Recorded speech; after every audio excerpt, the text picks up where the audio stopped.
check and see if whether we put it a greater than or less than sign, I'm going to need to have the same denominator. So I'm going to change 2/3 by multiplying the top and the bottom by 2, which gives me 4/6, and I have 5/6. 5 is larger, so the alligator always eats the bigger number. Over here, the denominator is already the same, but this is a negative number, so I already know that that's the smaller. So once again, I have the alligator eating the 3/8. In this case, I'm going to change 4/5 into a decimal, and it's easy to see then, once I see at the point 2, that the 0.7 is larger, so it's greater than.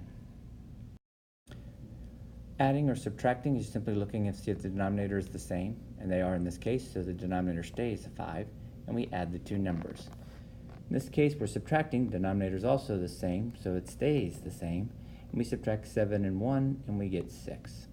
This, however, can be reduced, so we need to reduce it by dividing both by 2 to get a reduced fraction, so this is the actual answer.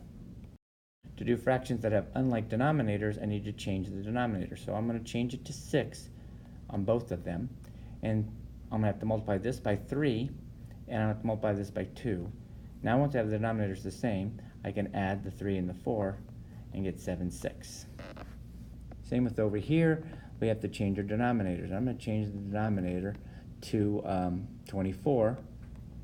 So I multiply 8 to get 24 by 3, so I multiply the top one by 3. And I multiply by 8, so I have to multiply that by 8. It's a subtraction problem.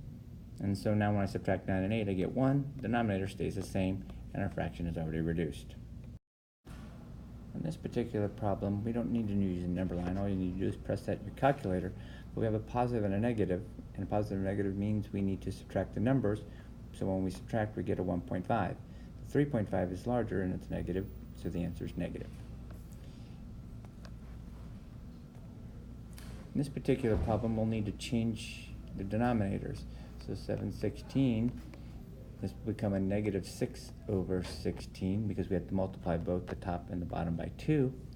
And now we have a positive and a negative, so once again we will subtract the numbers, which we get 1. Denominator stays the same. 7 is larger, so it's a positive 1/16.